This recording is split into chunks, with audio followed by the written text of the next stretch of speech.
Hi people, how are you doing? Tonight I have a very special guest. We'll talk about this guy, Mr. Malcom X.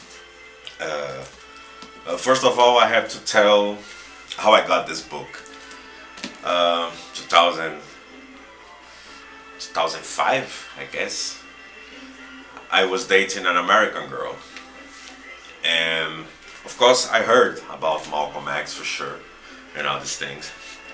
Uh, But then I was talking to her, and she said to me, and I said something about Malcolm, and she said, "Hey, boy, you got it wrong."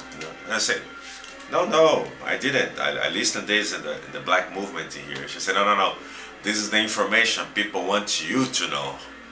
I'm gonna tell you the real information." So she gave me this book. Uh, she said, "No, no, keep with you because you need more than me."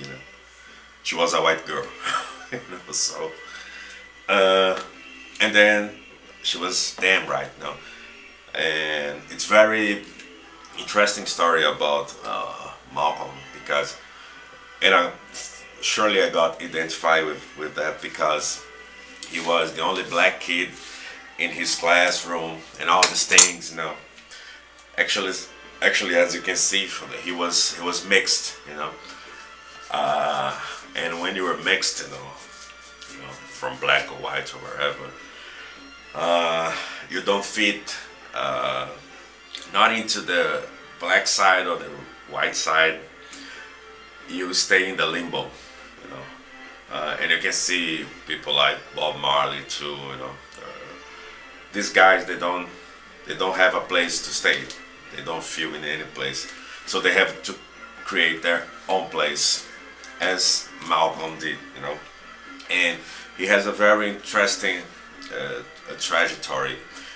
Uh, and there's a movie, Spike Lee's movie, and it's many situations that are shown in the movie. They appear in this book, the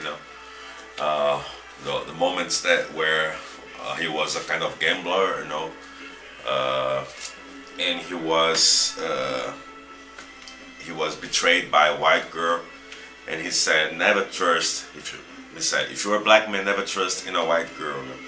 At first time I was reading, I said, "Oh, that's too much direct, Maybe in some situations, and stuff." But then life showed me that he was right, you know. And and it shows the development from this gambler, when he was in jail. He converted himself to Islam in jail, and after that, he started to work on the preaching of Islam. In this biography, I also showed that the internal questions that happened into the nation of Islam. It was the group that he was inside. He was a member of this group. You know, and there was like any big group. You have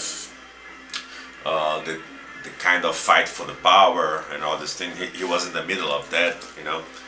And it's also show that near to the end of his life, he was more concerned that there's no difference between people, even if the society show like that.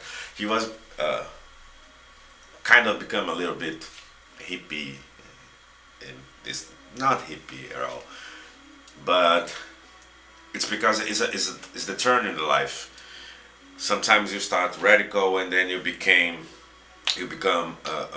more open, and then you turn back radical.